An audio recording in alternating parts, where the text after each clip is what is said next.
So you're new to fitness and you walk into the gym and there's this funny foam thing sitting in the corner, and there's a lot of them. And then there's these crazy orange things with all these knobbies on them, and people are rolling around on the floor on it.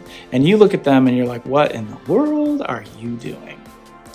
And then somebody says, oh, that's foam rolling. Do you foam roll? And you say, what are you talking about?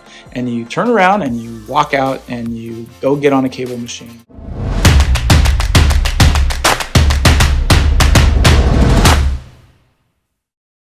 Hopefully at some point, one of those people comes up to you and is like, hey, this is something that you maybe should learn about. Or a personal trainer comes up to you and says, hey, let me show you how to foam roll.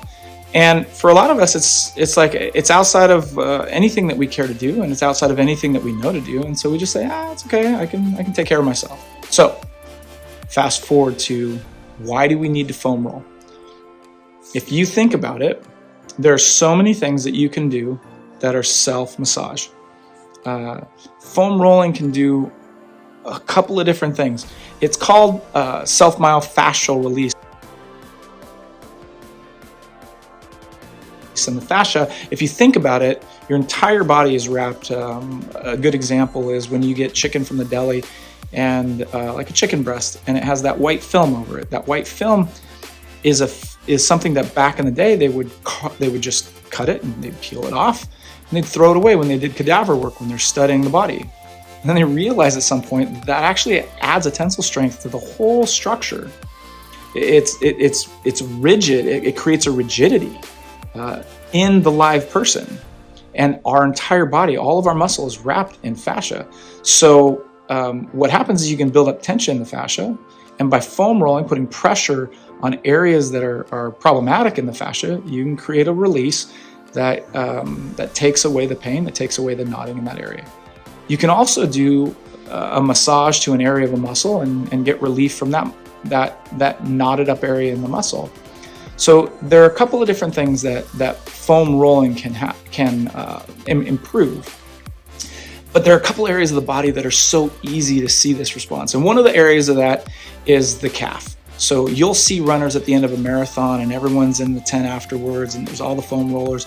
People are sitting on the ground. They've got their leg on the foam roller, they're rolling back and forth, and they're finding relief in the calf after a long run. That's something that's really, really easy to see the benefit very quickly. So if you have that experience, it's something that will really give you confidence in other areas of your body. The inner thigh, the IT band, all the way down the side of your leg. These are areas that are traditionally very good at giving you an immediate response that will give you confidence that you're doing something right. Yeah, doesn't everybody want to do something right?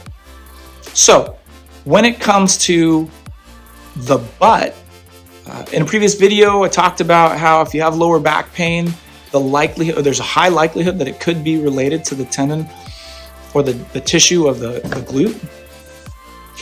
So one of the pieces of finding that information, like determining is the glute part of this problem, is that the sciatic nerve comes straight down the spine and out the bottom, down each leg, all the way to the foot.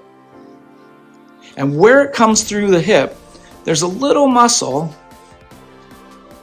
and that little muscle attaches to the top of the femur and into the hip. And as you're born, there are a few different ways that sciatic nerve can go through that muscle. It can go split and go around it, it can split and go through it, it can go all the way through it.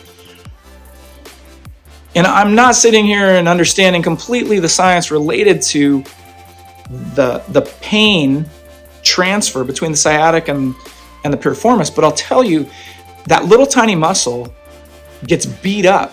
The glute is this big, giant muscle, thick, dense. You can't hurt it as much as you can hurt something little. So that little tiny piriformis, when you do something to that area of your body, it's going to get fired up and it's going to get mad at you. And when it gets mad at you, that pain associated with that is going to get transferred onto that sciatic nerve. So one of the things that you can have is this really pinching sciatic pain. And if you get down and you roll the piriformis, you can find immediate relief sometimes. So what I'm going to show you today is a foam roll of the piriformis, the calf, and the IT band. So Jenna started by sitting behind the foam roller. She's put both hands behind her and 1 foot closer to give her leverage so that she can increase and decrease the amount of pressure on that right calf. She's going to roll back and forth. She can turn her foot inside and outside to get different aspects of the calf. And she can roll out the calf in this way. The second exercise is the piriformis. Similarly, she's going to sit, maybe starting behind the foam roller, come up on top of it. She's going to cross her right foot on her left knee or the other way around. Bring that left hand onto the right knee with the right hand behind her, and she's just going to roll back and forth. As she leans more to the right or left, she'll find the little knot where you can find that piriformis and the pain. The third exercise is the IT band, which spans the side of your leg. Between the tendinous material and the fascia, this can be a lot of pain and pretty necessary for a lot of different athletic things that we do to roll this out. Once again, thank you for watching.